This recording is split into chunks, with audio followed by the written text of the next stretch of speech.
Welcome to Travel Talks, everyone. I'm Clara, and this is the show where we explore incredible destinations around the world, from iconic landmarks to hidden gems and everything in between. And I'm Leo. I can't tell you how excited I am to be kicking off this brand new podcast series with you, Clara. Today marks the beginning of our journey together as we explore some of the world's most fascinating places. That's right, Leo. This is the first episode of our series, Travel Talks, exploring icons and hidden gems, where we'll be taking deep dives into popular tourist destinations in the United States and the United Kingdom. And what better way to start than with two of the world's greatest cities? Today's episode is Urban Icons, New York and London. Two cities that have captured the imagination of travelers for generations and continue to be at the top of bucket lists worldwide. Absolutely.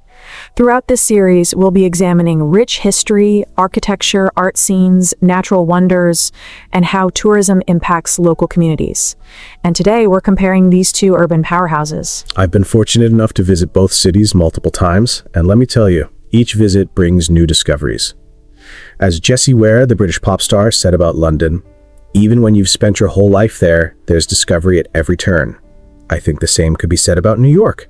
That's so true. Before we dive in, let me give our listeners a quick preview of what's coming up in our series. After today's urban exploration, our next episode will take us to natural wonders, national parks and countryside, followed by cultural capitals, Paris and Rome, then tourism economies, and finally off the beaten path, hidden gems and emerging destinations. I can hardly wait for all of it. But let's focus on today's topic, those incredible skylines and landmarks that make New York and London instantly recognizable worldwide. What's the first image that pops into your mind when you think of New York, Clara? For me, it's definitely the Empire State Building. There's something about that Art Deco silhouette that just screams New York City. It's been featured in so many films and photos that it's become shorthand for the entire city. Oh, I couldn't agree more. And what's amazing is that even with newer additions like One World Trade Center changing the skyline, the Empire State Building still holds its own. It's such a testament to timeless design. Did you know it was the world's tallest building for nearly 40 years? Talk about staying power. It's impressive how these landmarks become such powerful symbols. When we think of London, it's often Big Ben or Tower Bridge that comes to mind first. Though I have to say, the Shard has really made its mark on London's skyline since it opened in 2012. Absolutely. The Shard is a brilliant addition to London's skyline. It's like they've managed to blend the historic and the futuristic in one cityscape.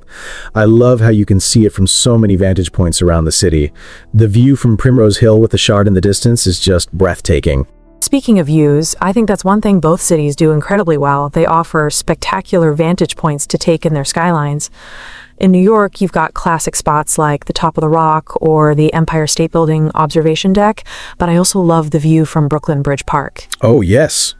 Brooklyn Bridge Park is such a gem for skyline views.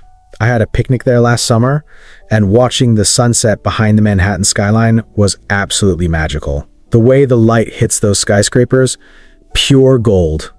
And the best part is, you get to see the Brooklyn Bridge itself in the foreground. Let's shift gears a bit and talk about the cultural institutions in both cities. Both New York and London are powerhouses when it comes to museums and theaters. They really are. The Metropolitan Museum of Art in New York is one of my favorite places on earth. I spent an entire day there last time I visited and still didn't see everything. The collection is just mind-boggling, from ancient Egyptian artifacts to modern art masterpieces, all under one roof. The Met is incredible. It reminds me a lot of the British Museum in London in terms of scale and importance. Both have these vast collections that span human history. Though I will say the British Museum has faced more controversy recently regarding repatriation of artifacts. That's true, but I think it's a positive development that museums are having these important conversations about where artifacts belong. Both institutions are evolving with the times while preserving history, and hey, at least both cities have kept their museums free or donation-based, making all that culture accessible to everyone. Good point. And then there's the theater districts, Broadway in New York and the West End in London. I've been lucky enough to see shows in both, and there's something special about each experience. Oh, don't get me started on theater. We might need a whole separate episode. I caught Six the Musical in London last year, which tells the story of Henry VIII's 6 wives as a pop concert. It started in the UK, but has become a global phenomenon. There's just something about seeing a show on its home turf that adds an extra layer of magic. I know what you mean. I saw Hamilton on Broadway in 2016, and even though it's played in many cities now, there was something special about seeing it in New York, where it all began. The audience energy was electric. That's the beauty of these cultural institutions. They're not just buildings or shows, they're living, breathing parts of these cities' identities. And they tell us so much about the history and values of these places, too. Let's talk about one of my favorite aspects of both cities, their green spaces. Urban parks provide such necessary balance to city life. Absolutely. Central Park is an absolute masterpiece of urban planning. Can you believe it was designed in the 1850s? Talk about visionary. Frederick Law Olmsted and Calvert Vaux created this incredible oasis right in the middle of Manhattan, and it's still serving the same purpose today, giving New Yorkers room to breathe. It's amazing how forward-thinking that design was. London has a similar story with its Royal Park system. Hyde Park, Regent's Park, St. James's Park. They create this green network throughout the city that was originally royal hunting grounds, but now serves as public space. I love how both cities have embraced these parks as essential infrastructure. Last time I was in Hyde Park, I saw people swimming in the Serpentine, others having picnics, playing sports. It's like this whole other dimension of city life.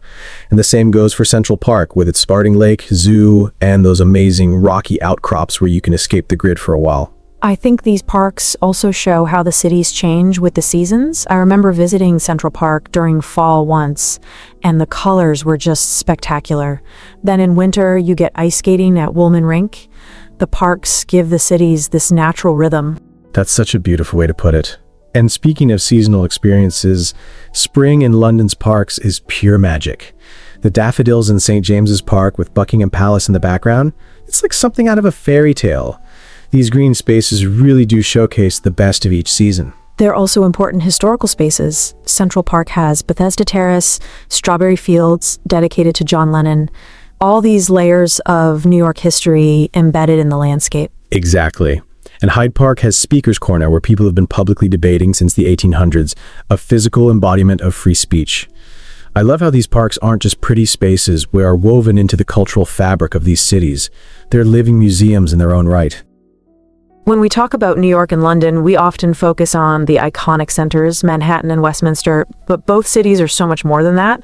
Let's explore the neighborhoods beyond the tourist hotspots. Oh, this is where the real magic happens. I've been reading this fantastic guide from Atlas Obscura that lists 771 cool and unusual things to do in New York City. Can you imagine? 771. That just shows how much there is to discover beyond the obvious landmarks. That's incredible. I remember reading something similar where a lifelong Londoner, Amy Kabia, mentioned she gives her international friends tried and tested recommendations that are up to date as stuff guidebooks can't keep up with. Both cities are constantly evolving. They absolutely are. Take Brooklyn, for instance. Neighborhoods like Dumbo and Williamsburg have transformed completely in recent decades. Dumbo went from being industrial warehouses to this vibrant, creative hub with amazing views of Manhattan. I spent an afternoon there exploring art galleries and grabbing coffee with the Brooklyn Bridge right overhead. It was magical. London has similar stories. The East End has gone through enormous changes. Areas like Shoreditch that were once avoiding are now centers for street art, innovative restaurants, and creative businesses. The South Bank has transformed from industrial areas to cultural hotspots. And what's wonderful is how both cities preserve elements of their past even as they change. I was walking through London's East End last year and stumbled upon these beautiful old Georgian townhouses right next to ultra-modern office buildings. There's such a fascinating dialogue between old and new. That layering of history is what makes these cities so rich. But gentrification does raise issues in both cities. As neighborhoods become trendy, longtime residents can be priced out. It's a complex dynamic. That's very true, but I try to look at the positive developments too. In many cases, these changes have brought new life to previously neglected areas. Like Columbia Road in London's East End, it transforms every Sunday into this magnificent flower market that's become a community gathering place. The neighborhood has evolved while keeping its character. I think there's a balance to be found. Let's talk about how visitors actually get around these sprawling cities. Transportation is such a crucial part of the urban experience. Absolutely. And both cities are blessed with iconic public transportation systems. The London Underground, or the Tube, as locals call it, and the New York subway are more than just ways to get around. They're cultural institutions in themselves. They are, though, with very different personalities. The London Underground feels more orderly and regulated to me, while the New York subway has this gritty energy that's very distinctive. That's a great observation. The Tube does have that famous British orderliness, the neat roundel logo, the mind the gap announcements, people generally standing on the right on escalators. But I actually find a lot of charm in the New York subway too. Those mosaic station signs, the street performers, the express trains rumbling through stations. There's something so quintessentially New York about the whole experience. I've noticed that locals in both cities have a complicated relationship with their transit systems. They'll complain about delays or crowding, but there's also this civic pride attached to them. Oh, absolutely. Last time I was in New York, I missed my stop because I got completely engrossed in this amazing saxophone player on the platform. Where else would that happen? These little moments make the subway more than just transportation. It's part of the city's soul. Same goes for the Tube. Those iconic station designs by Charles Holden are architectural treasures. Beyond public transit, both cities offer interesting ways to see them from the water. The Thames and Hudson rivers are integral to the identities of London and New York. Yes. Taking the East River Ferry in New York gives you these spectacular views of the Manhattan skyline that you just can't get any other way. And a Thames River cruise is one of my favorite ways to see London. Passing under Tower Bridge as it opens up ahead of you is just magical. Not to mention you get this perfect vantage point for seeing landmarks like the Houses of Parliament and St. Paul's Cathedral. We've covered the iconic and famous aspects of these cities, but I think it's worth talking about some of the hidden gems in both places, the stuff that's not in every guidebook. Oh, I love this topic. There's nothing more rewarding than discovering something unexpected when you're traveling. Atlas Obscura has this amazing guide to hidden treasures in both cities. Like, did you know there's something called the Times Square Hum in New York? It's this sound art installation that most people walk right past without noticing. I didn't know about that one. According to a Thrillist article one was reading, one local recommended exploring beyond the typical monuments like the Statue of Liberty in Times Square to find the true heartbeat of NYC. They specifically mentioned the comedy scene as being worth exploring. The comedy scene in New York is absolutely world-class. From the famous Comedy Cellar to smaller venues, you never know who might drop in for a surprise set. I caught a random Tuesday night show last year and ended up seeing 3 comedians who have their own Netflix specials. Talk about a New York moment. London has its share of hidden gems too. I read about this place called God's Own Junkyard, which is this kaleidoscopic warehouse maze of handmade neon signs. Not exactly what you'd expect to find in London. That sounds incredible. I haven't been there yet, but it's going on my list for next time.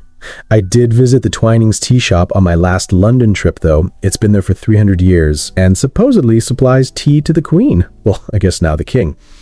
Walking through those doors was like stepping back in time, and they have hundreds of varieties to sample. These kinds of places add so much texture to a city visit. I agree. And food markets in both cities are great places to discover local flavors off the typical tourist path. Borough Market in London and Essex Market in New York come to mind. Oh, Borough Market is a slice of heaven. I spent an entire afternoon there just wandering from stall to stall, sampling artisanal cheeses, fresh oysters, and these incredible Ethiopian street food dishes. And the atmosphere is just electric, all these food lovers gathered under the railway arches. It's experiences like these that really connect you to a city's present-day culture, not just its history. As we start to wrap up our urban comparison, I'm curious, if you had to recommend one quintessential experience in each city that captures its essence, what would it be? That's a tough one. For New York, I think I'd have to say walking across the Brooklyn Bridge at sunset. You get this incredible perspective of the Manhattan skyline changing colors as the sun goes down, the rush of traffic below you, people from all over the world taking photos. It just encapsulates the energy and grandeur of New York in one experience. That's a great choice. For London, I might say watching the changing of the guard at Buckingham Palace. It's touristy, yes, but it connects you to centuries of British tradition and pageantry in a way that's uniquely London. I love that. Though I might personally go with an afternoon in one of London's historic pubs, maybe the Churchill Arms or Ye Olde Cheshire Cheese. There's something about sitting in a space where people have been gathering for hundreds of years, nursing a pint, and chatting with locals that feels like the essence of London to me. The layers of history combined with everyday life happening right now. That's a perfect example of how these cities can be experienced in so many different ways. There's no single right way to visit New York or London. Exactly, and I think that's what makes them such enduring destinations. They're like these incredible choose-your-own-adventure books where every visitor can find their own path. I've been to New York 5 times now, and each visit feels completely different. My first trip was all about checking off the famous sites, but now I love just picking a neighborhood and wandering without a plan. I feel the same about London. My last visit, I actually spent an entire day just exploring different bookshops, from the famous ones like Foyle's to tiny specialized shops in Bloomsbury. It was a side of London I hadn't experienced before. That sounds absolutely delightful. And honestly, I think that's the best advice we can give our listeners. Don't feel pressure to see everything in these vast cities. Pick what resonates with you, leave room for spontaneous discoveries, and remember you can always come back. These cities have been fascinating people for centuries, and they'll still be there waiting for your next visit. Well, Leo, we've covered a lot of ground today in our urban exploration of New York and London, from iconic skylines and landmarks to cultural institutions, green spaces, neighborhoods, transportation, and hidden gems. We really have. And yet I feel like we've barely scratched the surface of what makes these cities so special. That's the magic of places like New York and London. They contain so many worlds within them that you could spend a lifetime exploring and still make new discoveries. Absolutely. Both cities share that cosmopolitan energy while maintaining their distinct characters. New York with its grid system, yellow cabs, and skyscrapers reaching for the clouds. London with its winding streets, black cabs, and blend of medieval, Victorian, and modern architecture. They're like old friends with different personalities. And one thing I love about both cities is how they're constantly evolving while preserving what makes them special. The London skyline with the Shard now standing alongside St. Paul's Cathedral. Or New York, with the High Line transforming old railway tracks into an elevated park. They're cities that honor their past while embracing the future. It's inspiring. Before we wrap up, let's give our listeners a sneak peek at what's coming in our next episode: natural wonders, national parks, and countryside. We'll be shifting gears completely to explore the breathtaking natural attractions in the US and UK. I can't wait for that one. We'll be trading urban skylines for the geothermal features of Yellowstone, the majestic vistas of the Grand Canyon, and the poetic landscapes of the Lake District in England. It'll be quite the contrast to today's city focus, but equally fascinating. We'll also be looking at how these natural spaces are managed, the challenges of preservation, and what it means to experience these wonders as a visitor. From coastal treasures to mountain adventures, there's so much to explore. It's going to be another great conversation. And if you've enjoyed today's episode, please feel free to share it with friends who love travel or are planning trips to New York or London. Your support helps our podcast reach more people passionate about exploring the world. Thanks for joining us for this first episode of Travel Talks, exploring icons and hidden gems. We'll be back soon with more insights, comparisons, and travel inspiration. Until next time. Safe travels, everyone. And remember, whether you're in a bustling metropolis or a serene national park, there's always something amazing waiting around the corner. That's what makes travel such a gift. Hello and welcome to Travel Insights, your ultimate guide to the USA. I'm Clara, and I'm absolutely thrilled to be launching this podcast series with you today. And I'm Leo. We're so excited to kick off this journey together. Today marks the beginning of our comprehensive series designed specifically for international visitors planning their American adventure. That's right. Whether you're dreaming of seeing New York's skyline, driving along California's coast, or exploring the Grand Canyon, we're here to make your American travel experience as smooth and enjoyable as possible. And we've got so much to cover in our series. We'll be talking about everything from transportation options and accommodation tips to regional explorations across this incredibly diverse country. You know, Leo, one of the things I love most about the USA is just how varied it is. As Lonely Planet puts it, the Great American Experience is about so many things: bluegrass and beaches, snow-covered peaks and redwood forests, restaurant-loving cities, and big open skies. Absolutely. With 50 states each offering their own distinct character, there truly is something for every kind of traveler. But before anyone can enjoy all that amazing diversity, they need to get into the country first. Which brings us perfectly to today's episode, Planning Your American Journey, Entry Requirements and Preparation. We'll cover everything you need to know before boarding that plane to the USA. Let's start with arguably the most important part of international travel planning, understanding U.S. visa types and requirements. This can be a bit complex, but we'll break it down step by step. Definitely. For most tourists, you'll be looking at either a B2 tourist visa or a B1 business visa, depending on your purpose for visiting. The B2 is for recreational travel, visiting friends or family, or medical treatment, while the B1 is for business activities like conferences or meetings. And if you're from one of the 40 countries participating in the visa waiver program, you might be eligible to visit the USA without applying for a visa at all. Instead, you'll need to apply for an ISTA. That's the electronic system for travel authorization. Right, and according to a recent article, one read, British e-passport holders can apply for an ESTI online, which allows them to stay in the USA for up to 90 days for either business or pleasure. It costs $21 as of now in April 2025, and it's recommended to apply at least 72 hours before travel. One important thing to note is that if you've traveled to certain countries like Cuba after January 1st, 2021, you might not be eligible for the ESTA and would need to apply for a regular visa instead. Good point. And speaking of passports, many travelers don't realize that your passport needs to be valid for the entire duration of your planned stay in the USA.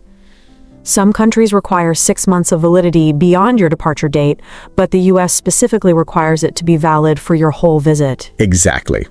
And I've seen so many people caught out by not having enough blank pages in their passport. You'll need space for those entry and exit stamps. I always make sure I have at least 4 blank pages before any international trip. I do the same. Nothing ruins a trip faster than passport problems. I actually had a friend who almost missed out on a fantastic road trip through California because her passport was damaged. Just a small water stain, but it caused so much stress at immigration. Oh no, that must have been awful. It really highlights why proper document preparation is so crucial. Another thing to keep in mind is that visa processing times can vary widely. Some might be processed within days, while others could take weeks or even months. Now let's talk about navigating the U.S. immigration process. I still remember my first time going through U.S. immigration. I was so nervous, but it's actually quite straightforward if you're prepared. Definitely. When you arrive at a U.S. port of entry, whether that's an airport, seaport, or land border crossing, you'll need to go through immigration control. You'll present your passport, visa, or ESTA approval, and usually complete a customs declaration form. And those forms are super important to fill out accurately. You'll need to declare items you're bringing into the country, especially food, plants, or large amounts of currency. The U.S. has pretty strict regulations about what can be brought in. Absolutely. I once made the mistake of trying to bring in a beautiful, handcrafted wooden souvenir that contains seeds. Let's just say it didn't make it through customs.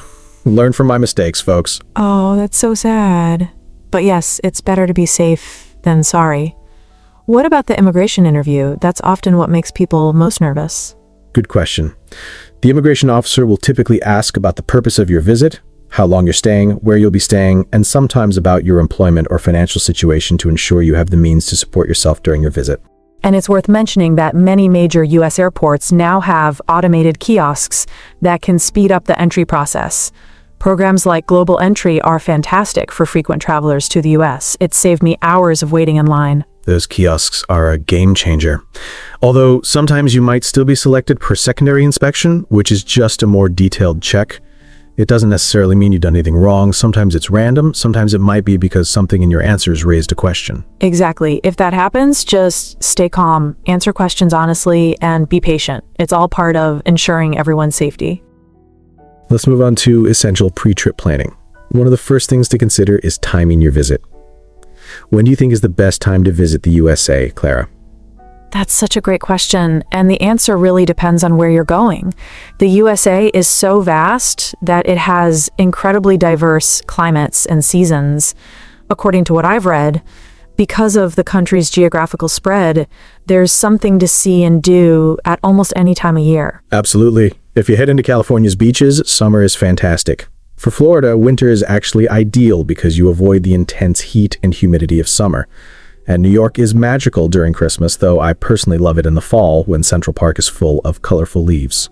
And don't forget to consider special events or festivals that might influence your timing. I went to New Orleans for Mardi Gras once, and while it was crowded, the experience was absolutely worth it. The music, the parades, the energy, unforgettable. That sounds amazing. I'm adding that to my bucket list. There are also some seasonal considerations to be aware of, like tornado season in the Midwest from March to June, or hurricane season along the Atlantic coast from June to November. Definitely important to keep in mind. Now, what about travel insurance? I never leave home without it. Oh, travel insurance is absolutely essential when visiting the US. A healthcare cost there can be extremely high for visitors, and even a minor medical issue could result in significant expenses. So true. Make sure your policy covers medical expenses, trip cancellation, lost luggage, and any activities you're planning, especially if they're adventurous ones like skiing or hiking. And don't forget about currency exchange. The US dollar is the only currency accepted throughout the country, so you'll need to plan how to handle your money. I usually get a small amount of cash before I leave home, and then use a travel card that doesn't charge foreign transaction fees for most purchases. That's exactly what I do, and I always notify my bank that I'll be traveling to avoid any issues with my cards being blocked. Nothing ruins a shopping spree in New York like having your card declined for suspicious activity. Been there, done that. Not fun at all. Let's also touch on mobile phone and internet access. Having data connectivity is pretty essential for navigating around, using ride-sharing apps, and staying in touch. Definitely. You have a few options. You can get an international roaming plan from your home provider, buy a local SIM card upon arrival if your phone is unlocked, or even rent a portable Wi-Fi device. I personally love using eSIMs now. They make it so easy to get connected as soon as you land. Now let's talk about packing strategically for American travel. This is where understanding the climate of where you're visiting becomes super important. Absolutely. The weather can vary dramatically across different regions. For instance, Miami might be warm and humid, while at the exact same time, Denver could be experiencing snow. I always recommend checking the forecast for your specific destinations right before packing. That's such good advice. And don't underestimate temperature differences within the same state. I remember visiting San Francisco in summer wearing shorts and a t-shirt, and I was freezing.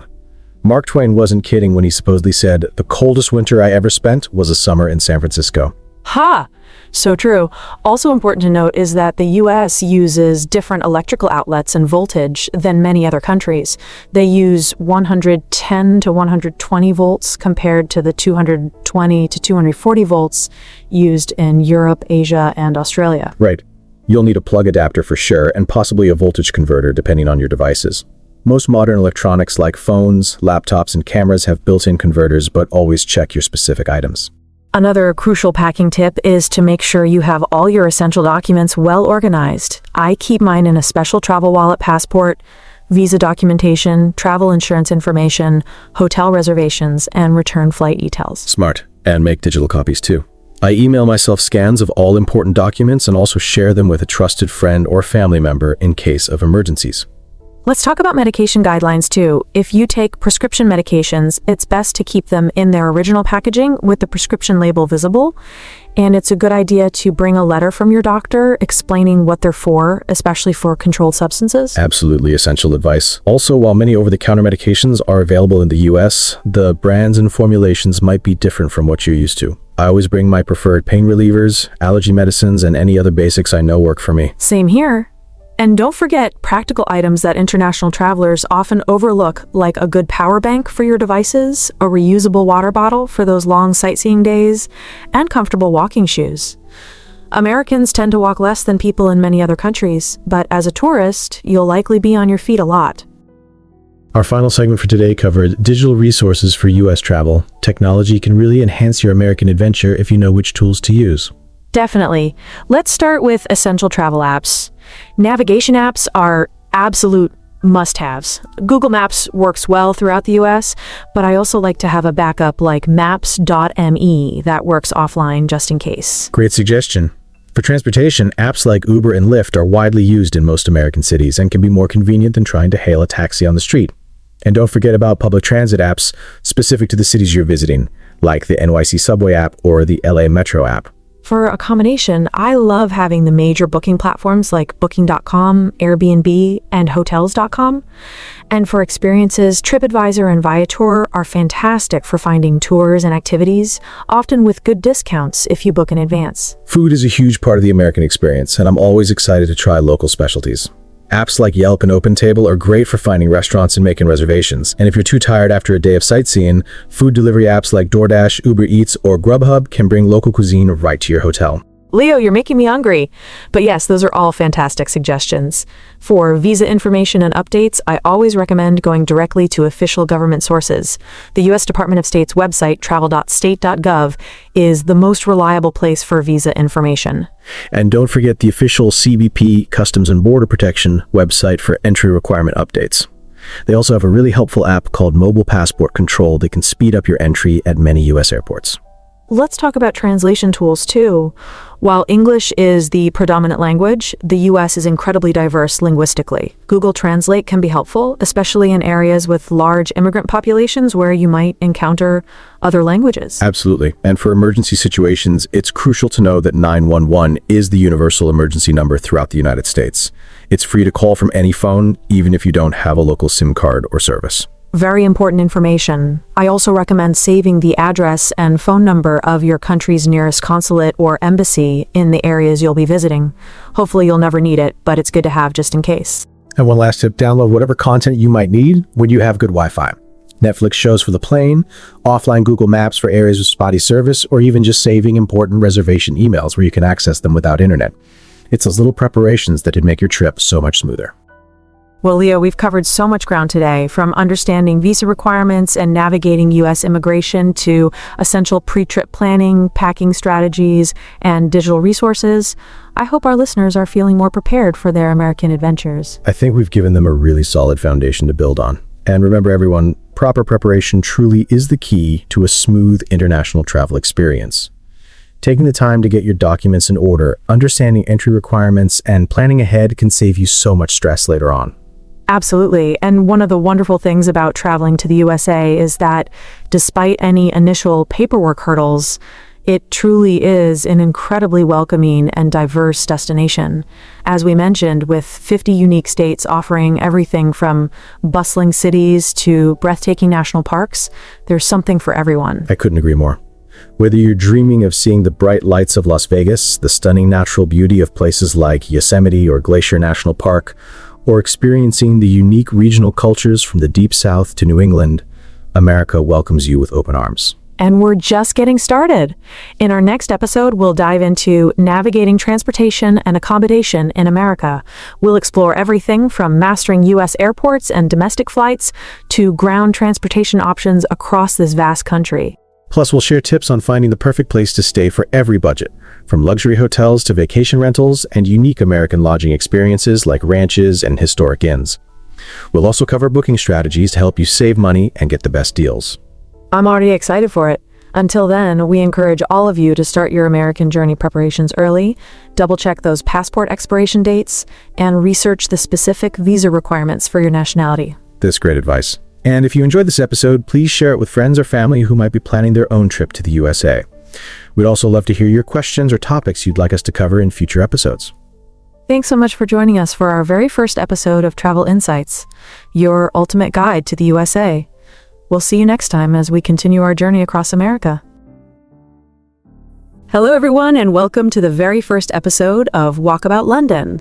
I'm Clara, your eternally optimistic guide to all things London. And I'm Leo. Together, we'll be taking you on an audio journey through one of the world's greatest cities, sharing insider tips, historical nuggets, and hopefully helping you experience London like never before. I'm so excited to kick off this series. London has absolutely stolen my heart since I moved here 5 years ago. Every corner has something magical to discover, and I can't wait to share it all with our listeners. Claire's enthusiasm is infectious, though sometimes exhausting. I've been living in London for nearly a decade, and I'll be adding some, let's say, practical perspective to balance Claire's boundless optimism. Oh, Leo, London's magnificent, even on the rainiest days. Speaking of magnificent, today we're diving into Royal London, palaces, parks, and pageantry, the perfect way to start our series. Yes, we'll be exploring the majestic royal landmarks that define London's regal heritage, from Buckingham Palace to the Tower of London. We'll guide you through the historical significance of these sites, explain royal traditions, and offer some insider tips on witnessing iconic ceremonies. Let's start with perhaps the most famous royal residence, Buckingham Palace, the official London residence of the monarch since Queen Victoria's time in 1837. I still remember my first sight of those magnificent gates, truly breathtaking. It was originally built in 1703 for the Duke of Buckingham, hence the name. Though I have to say, after you've seen it a few times, you start to notice it's really just a very large, beige building with fancy gates. Leo, it's the heart of Royal London. And there's that magical moment when you see the Royal Standard flag flying, which means the king is actually in residence. That always gives me goosebumps. Fair enough. If the Union Jack is flying instead, it means the king is elsewhere, probably at one of his many other residences. Helpful tip for tourists trying to spot royalty. And the changing of the guard ceremony is absolutely spectacular. All that pageantry and those wonderful red uniforms. I recommend arriving at least 45 minutes early to get a good spot, especially in summer. But it's worth every minute of waiting. If you can stand the crowds. It takes place at 11 a.m. on Mondays, Wednesdays, Fridays, and Sundays, weather permitting. But here's my tip. You can often get a better view by watching from Victoria Memorial rather than pressing against the palace gates with hundreds of other tourists. That's actually a great point. And if you visit in summer when the palace opens the staterooms to visitors, you get to see the most incredibly ornate interiors. The throne room is simply magical. Moving on to Kensington Palace, which has a very different feel from Buckingham Palace. It's currently home to several royals, including the Prince and Princess of Wales. And the gardens are absolutely gorgeous. Kensington Gardens flow seamlessly into Hyde Park, which is one of London's best parks, spreading over 142 hectares of beautiful landscapes. I go for a morning jog there whenever I can. It's like having a slice of countryside right in the heart of Langdon. You and your morning jobs. I remember when you tried to get me to join you at 6 a.m. on that freezing December morning. Never again. Oh, but the frost on the trees was spectacular, and we had the whole park almost to ourselves. Such a magical experience. I couldn't feel my toes for 3 hours afterwards. But I will admit the parks are one of London's greatest assets. St. James's Park is another royal park worth mentioning, especially for the views of Buckingham Palace. And speaking of St. James's, there are actually some exciting news. For the first time in decades, St. James's Palace will be opening for public tours between April 11th and May 31st, 2025. That's right, it's typically off limits to the public, so this is quite unusual. Tours will run daily between 10:30 a.m. and 6:30 p.m., each lasting about 90 minutes. Visitors can explore the state apartments, which have witnessed significant moments in royal history, including Henry VIII's reign and Queen Victoria's wedding preparations, and more recently, it was where King Charles was formally proclaimed monarch. Though I should mention that photography won't be permitted inside the palace or on its grounds to preserve its historic character. which means Clara won't be able to add to her already excessive collection of royal photos. They're not excessive, they're comprehensive. And don't forget the wonderful Princess Diana Memorial Fountain in Hyde Park. It's such a beautiful tribute, designed as a flowing circular stream that people can interact with. It's especially lovely on warm days when children paddle in the water. Now let's talk about one of my personal favorites, the Tower of London. It's a World Heritage Site with a rather bloody history, having served as both a royal palace and a notorious prison. The tower is absolutely fascinating. And home to the crown jewels, what a dazzling display of royal splendor. According to the Historic Royal Palace's website, the collection includes more than 100 objects and over 23,000 gemstones. Can you imagine? I certainly can't. Though the queues to see them can be almost as legendary as the jewels themselves. If you're visiting, I recommend going early or late in the day to avoid the worst of the crowds. Oh, but the wait is so worth it. The Imperial State Crown alone is magnificent, with St. Edward Sapphire, the Black Prince's Ruby, the Cullinan II Diamond, and the Stuart Sapphire. It's like stepping into a fairy tale. Don't forget the legendary yeoman warders, better known as beefeaters, who guard the tower. They offer guided tours that are included in your admission price, full of grisly tales and bad jokes. And the ravens. You absolutely must see the ravens. According to legend, if the ravens leave the tower, the kingdom will fall, so they're very well looked after, with their own raven master to care for them. They're such characters, each with their own personality. They're basically just large, pampered crows that occasionally bite tourists. But yes, they're an essential part of the tower's tradition. The tower also has a fascinating armory exhibition that many visitors overlook when rushing to see the crown jewels. And did you know the Tower of London is run by an independent charity called Historic Royal Palaces? Becoming a member gives you unlimited access to not just the tower, but all their magnificent palaces. It's such a wonderful way to support the preservation of these incredible historic sites for future generations. Moving on to Westminster Abbey, not technically a royal residence, but absolutely central to royal ceremonies for nearly 1,000 years. Westminster Abbey is truly breathtaking. That Gothic architecture makes my heart sing every time I see it. And to think that every British monarch since William the Conqueror in 1066 has been crowned there, except for Edward V and Edward VIII, of course. Such incredible history. It's also the final resting place for numerous monarchs and other notable figures. Scientists like Isaac Newton, writers like Charles Dickens, and musicians like Handel are all buried there. The Abbey feels like a living history book. And the fan-vaulted ceiling in the Henry VII Lady Chapel is absolutely spectacular. One of the greatest achievements of medieval architecture in Europe. I could spend hours just looking up at it. You'll get a crick in your neck doing that. For visitors, I recommend the audio guide, which is included in your admission price. Also, the best time to visit is weekday afternoons when it's less crowded. And if you want to experience the Abbey as a place of worship rather than just a tourist site, you can attend evensong services for free. That's such good advice. Hearing the choir in that magnificent space is an unforgettable experience. And just across from the Abbey are the Houses of Parliament with Big Ben, or officially the Elizabeth Tower. These iconic buildings are instantly recognizable symbols of London. According to Lonely Planet, they're among the first landmarks that welcome you to history-laden London.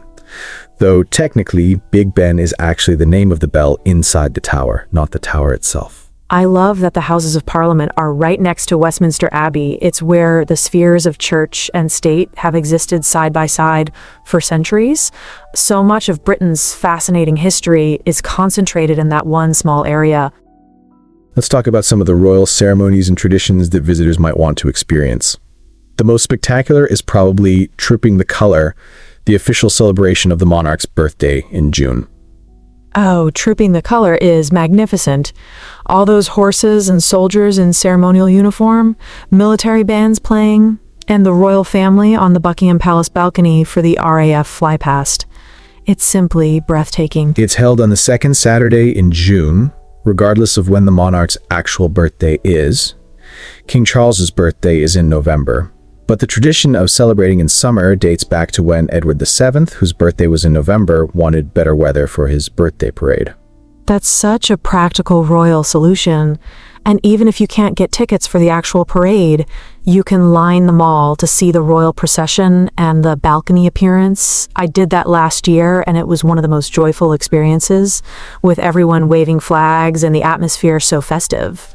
Another major ceremony is the state opening of Parliament, when the monarch travels in the Diamond Jubilee State Coach to the Houses of Parliament to officially open the new parliamentary session.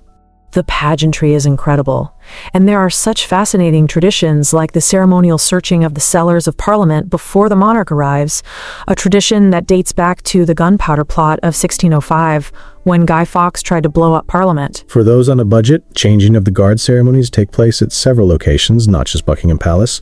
There's one at Windsor Castle, and the changing of the Queen's Lifeguard at Horse Guards Parade, which tends to be less crowded than the Buckingham Palace ceremony. And don't forget all the wonderful royal traditions around Christmas. The lights in Regent Street, the incredible window displays at Fortnum and Mason, the Royal Grocer, and the Royal Christmas broadcast. London at Christmas has such a magical royal connection. Before we wrap up, I think we should address something practical. How to experience Royal London without breaking the bank. Absolutely. London has a reputation for being expensive, but there are so many wonderful free experiences. You can watch the changing of the guard, walk through the royal parks, and enjoy the exteriors of the palaces without spending a penny. Exactly. And if you do want to visit paid attractions, consider getting a London pass if you're planning to see multiple sites, as it can save you money. Or focus on one or two key paid attractions and complement them with free experiences. St. Martin in the Fields Church near Trafalgar Square often has free lunchtime concerts, and it's where the royal family sometimes attend services. The National Gallery is free and has many royal portraits, and you can see the Tudor buildings at Hampton Court Palace's outer courtyards without paying for entry. For those who do want to splurge, I'd recommend the Royal Day Out ticket, which gives you access to the staterooms at Buckingham Palace, the Queen's Gallery, and the Royal Mews in one combined ticket, saving you about 10% compared to individual tickets. And don't forget the gift shops. The Royal Palace shops have some wonderful souvenirs, from luxury items to affordable postcards and pencils. I have the most delightful collection of royal bookmarks that didn't cost much at all. Of course you do. Another tip, many of London's royal sites offer the last entry an hour or two before closing at reduced prices. You won't have time to see everything, but it can be a good option if you're just interested in seeing the highlights. That's such good advice. And remember, even just walking through London, seeing the grand buildings, feeling the history beneath your feet, and perhaps catching a glimpse of a royal car zooming past with its police escort, those moments are priceless and completely free.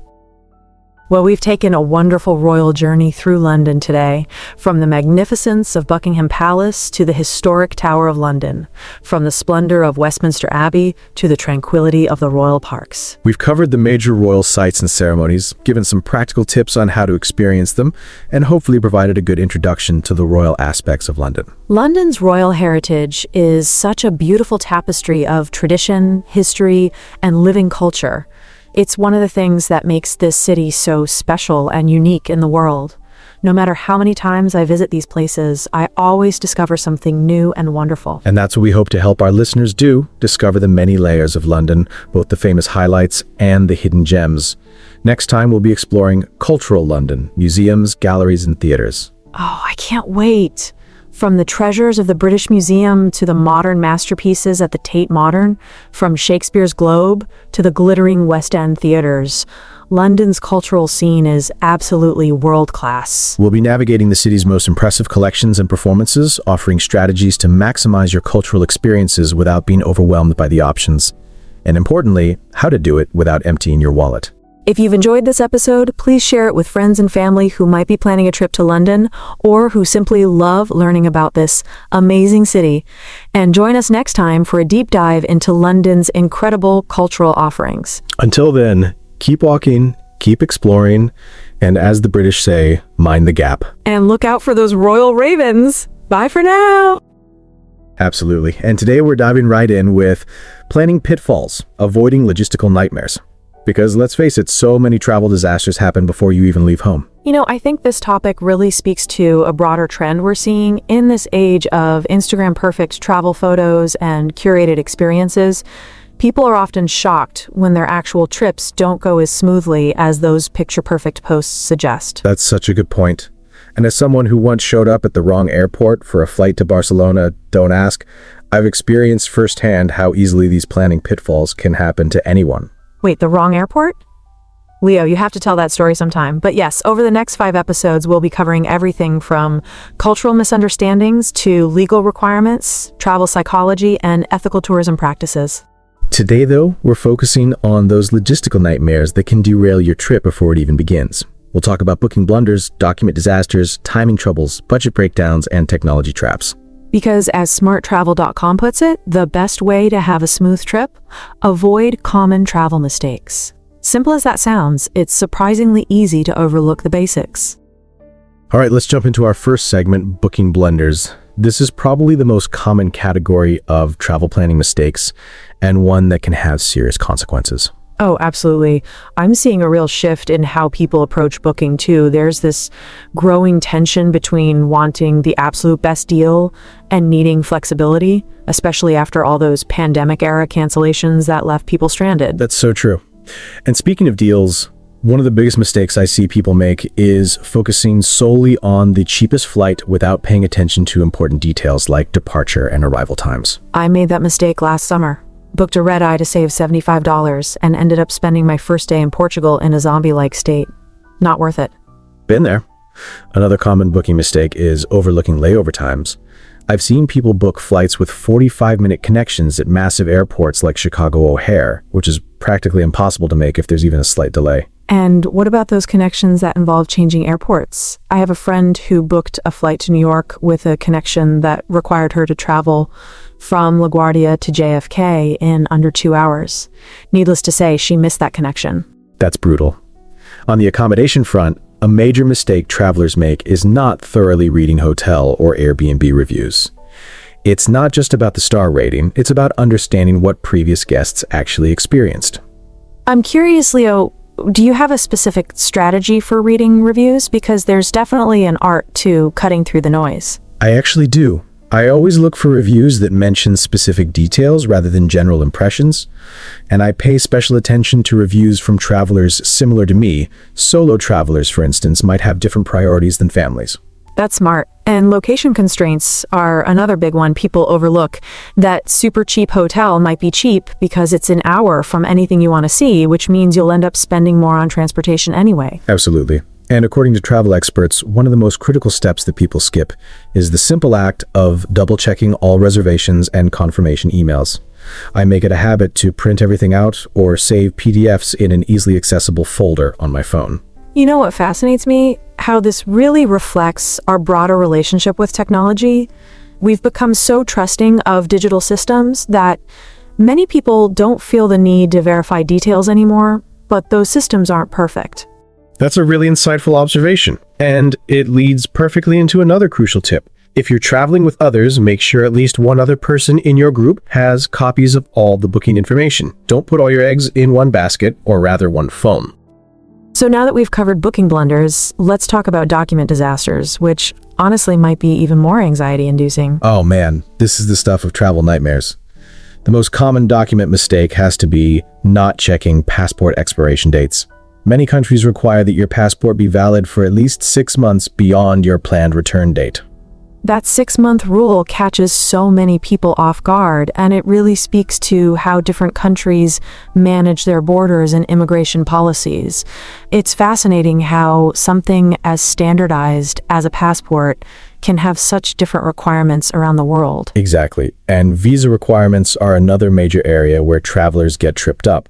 Just because you can visit certain countries without a visa doesn't mean that applies to every country on your itinerary. I've noticed a real generational divide on this one, Leo. Younger travelers sometimes assume visa processes are all digital and instant now, when many countries still have quite bureaucrat, paper-based systems that can take weeks. That's so true. And related to documents, there's a cruise-specific mistake that the Point Sky website highlights. One of the biggest mistakes cruisers make is forgetting to place all medication, documents including passports, chargers, and a change of clothes in their carry-ons. Oh yes, because your checked luggage might not be delivered to your cabin until much later in the day, right? Exactly. They note that packing all your belongings in checked bags puts you at risk of losing everything should your luggage go missing. This applies to regular flights too, but it's especially relevant for cruises where you hand your bags to porters at the pier. That reminds me of when my cousin went on a Caribbean cruise and couldn't join everyone at the pool that first afternoon because she had packed her swimsuit in her checked luggage.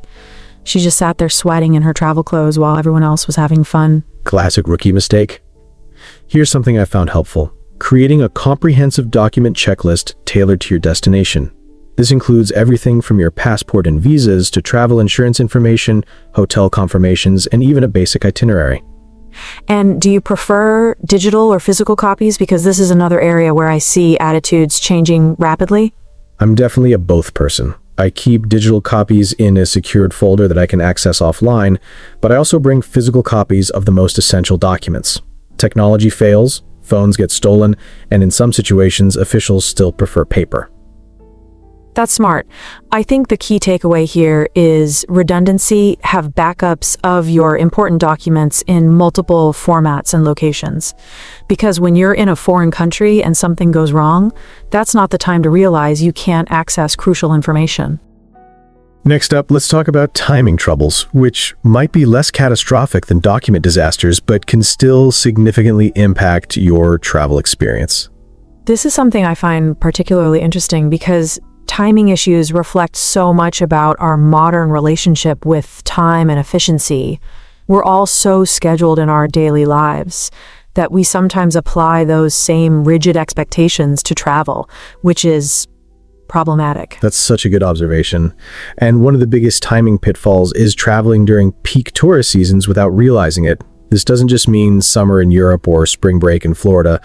Many destinations have their own unique high seasons that might not be obvious to outsiders.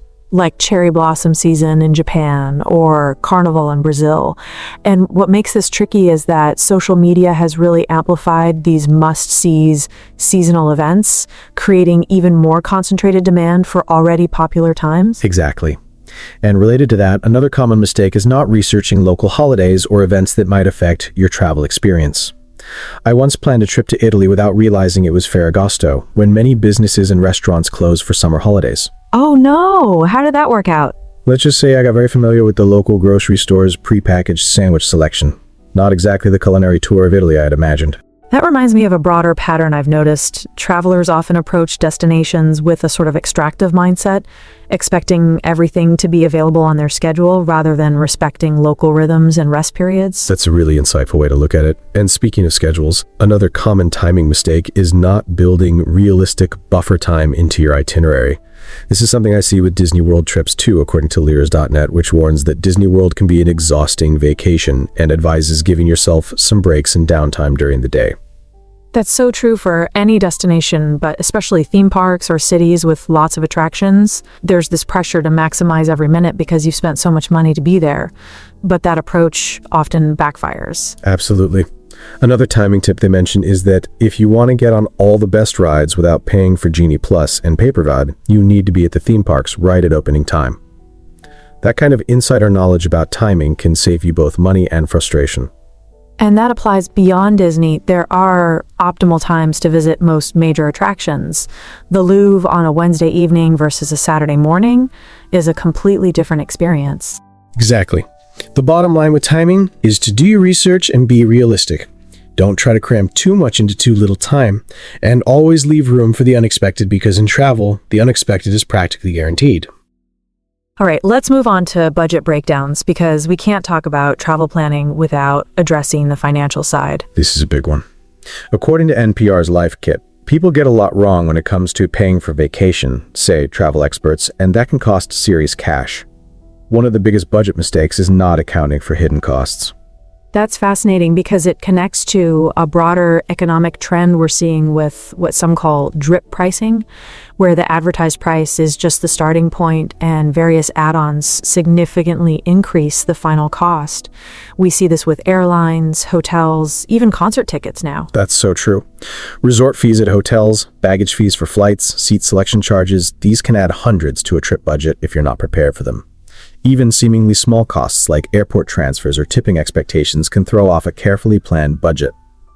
Not to mention the psychological impact of constantly paying these unexpected costs. It creates what researchers call financial decision fatigue that can really undermine the relaxation we're seeking from vacation in the first place. Exactly. Another common budget mistake is currency exchange missteps. I've seen people wait until they're at the airport to exchange money, where the rates are notoriously terrible. Oh, I made that mistake in college. Changed money at Heathrow and basically donated about 15% of my budget to the exchange counter. Never again. We've all been there. The better approach is to use bank ATMs at your destination or get a credit card with no foreign transaction fees. Speaking of credit cards, not alerting your bank about your travel plans is another common mistake that can leave you financially stranded. There's nothing worse than having your card declined at a restaurant in a foreign country because your bank flagged it as suspicious activity. Talk about embarrassing. I've been there too. And finally, NPR's Life Kit emphasizes the importance of creating a comprehensive travel budget that accounts for emergencies. They suggest that you can see the world and save money. It just takes a little savvy planning. Which really speaks to the democratization of travel, right? There was a time when international travel was only for the wealthy, but with proper planning, it's become accessible to many more people. That's a positive cultural shift, even if it does require more financial literacy. That's a great point. And part of that financial literacy is creating a budget with categories beyond just flights and hotels. Things like local transportation, meals, activities, shopping, and that all-important contingency fund for when things don't go as planned. Finally, let's talk about technology traps, the modern addition to the classic travel planning pitfalls. This is such a rich area to explore because it reflects our growing dependence on devices while traveling. There's this interesting tension between technology making travel easier in many ways, but also creating new vulnerabilities. Exactly. One of the most common tech-related travel issues is dealing with incompatible power adapters. I can't tell you how many times I've seen people in airport shops paying exorbitant prices for adapters they could have purchased much cheaper before their trip. And different countries have different plug configurations. It's not just a matter of having one universal adapter. I learned that the hard way in South Africa when my supposedly universal adapter didn't fit their unique three-pronged outlets. That's a good point. Another major tech issue is not understanding phone roaming charges, which can lead to shocking bills when you return home.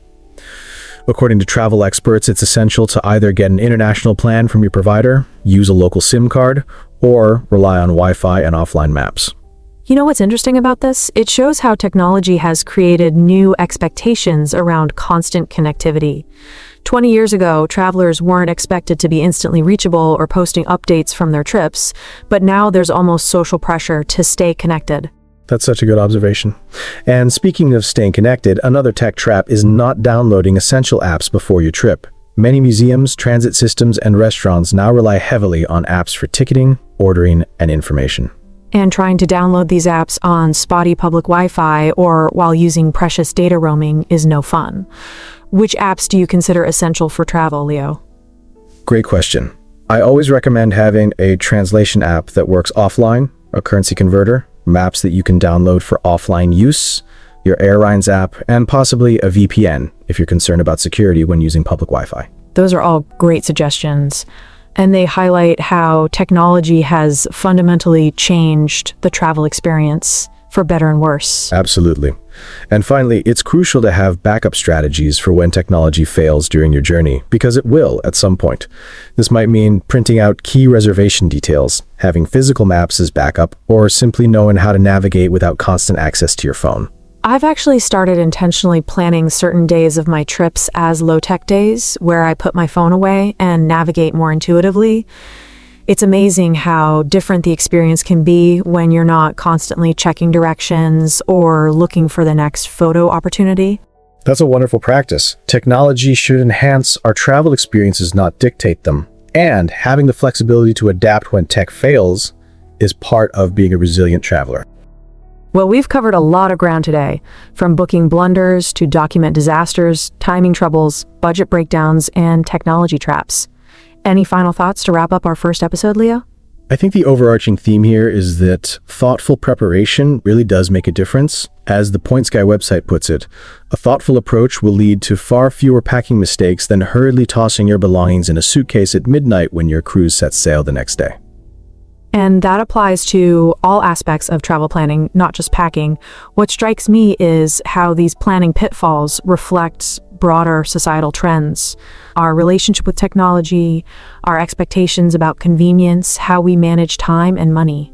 Travel planning is really a microcosm of modern life in many ways. That's a profound observation. And I'd add that good planning actually enhances spontaneity rather than limiting it.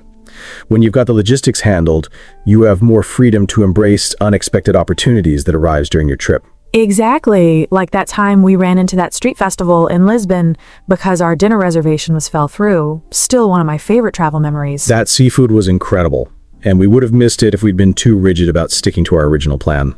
So the takeaway isn't plan every minute, but rather plan the essentials thoroughly so you can be flexible about the rest. Perfectly said. And with that, we're wrapping up our first episode of Travel Insights, Navigating the Common Pitfalls. Next time, we'll be diving into Cultural Compass, Navigating Social Norms Abroad, where we'll explore cultural misunderstandings and faux pas that travelers often encounter. We'll talk about everything from language barriers to dress code dilemmas, dining etiquette, religious sensitivities, and building authentic connections across cultures. It's going to be a fascinating discussion about how to respect local customs while having meaningful cross-cultural experiences. I can't wait. And listeners, if you enjoyed this episode, please share it with your travel-loving friends. We'd love to help more people avoid these common planning pitfalls and have smoother, more enjoyable journeys. Until next time, happy and well-planned travels.